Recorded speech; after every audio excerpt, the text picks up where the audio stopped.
UP का labour minister Noida के मजदूरों को नक्सलाइट कहता है। यहाँ के मुख्यमंत्री नोएडा के मजदूरों को पाकिस्तानी और नक्सलाइट कहते हैं, और ये कह के इस बात को छुपाते हैं कि उनकी सत्ता निकम्मी है। जब योगी डरता है, पुलिस को आगे करता है। साथियों, हमारे नेताओं को करीबन 12 जिलों में नजरबंद करके रखा गया है, हाउस अरेस्ट करके रखा गया है। 12 जिलों में हाउस अरेस्ट करने के बाद भी हम यहाँ पे आज मौजूद हैं। इस बात के लिए अपने लिए ताली बजाएं।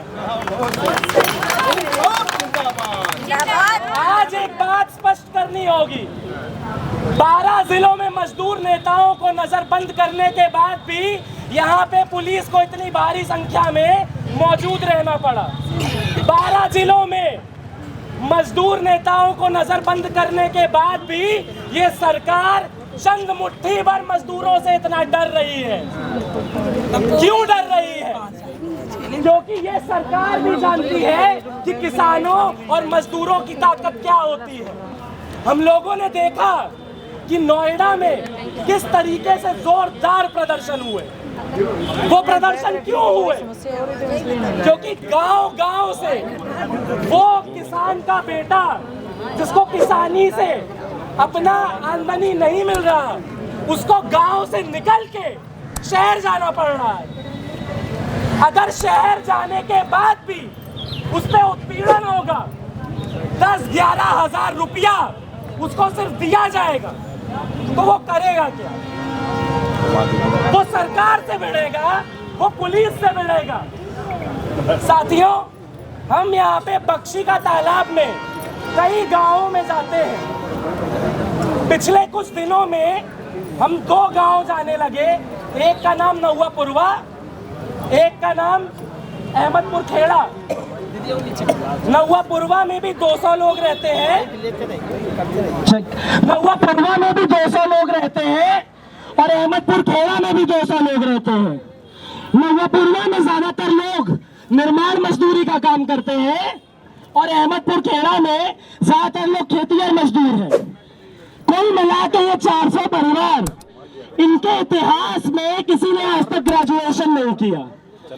ये है इस देश के मजदूरों और किसानों की हालत।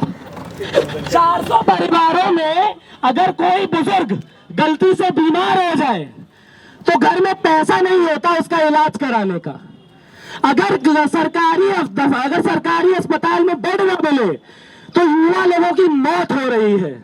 यहाँ पे जितने पुलिसकर्मी खड़े हैं, जो कांस्टेबल हैं, वो ईमानदारी से बताएं अपने बच्चों को पढ़ा पा रहे, नहीं पढ़ा पा रहे, अपने बुजुर्गों को अस्पताल में भर्ती करा पा रहे, नहीं करा पा रहे। मजदूर चाहे किसी भी क्षेत्र में हो उसका उत्पीड़न ही रहा है।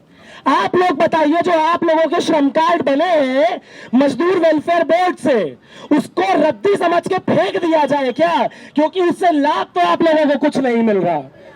यूपी का लेबर मिनिस्टर नोएडा के मजदूरों को नक्सलाइट कहता है। यहाँ के मुख्यमंत्री नोएडा के मजदूरों को पाकिस्तानी और नक्सलाइट कहते हैं, और ये कह के इस बात को छुपाते हैं कि उनकी सत्ता निकम्मी है।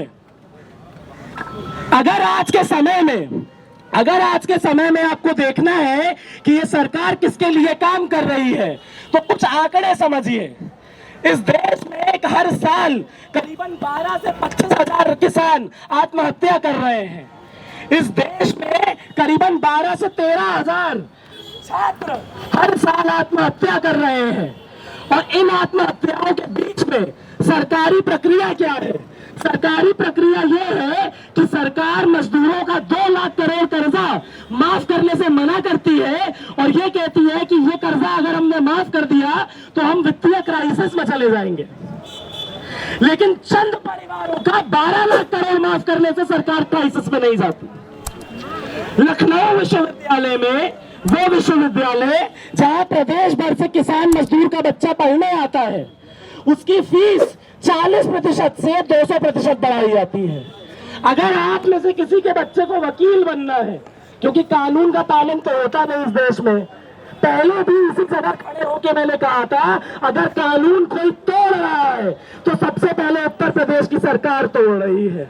और अगर सरकार को आपको सिखाना है कि कानून का पालन करिए और आप चाहते हैं कि आपके बच्चे वकालत करें, तो ताकि आपके बच्चे वकालत ना कर पाए, विश्वविद्यालय की फीस कर दी जाती है 47,000 6 महीने की। साथियों, पूरे तरीके से देश को बेचा जा रहा है।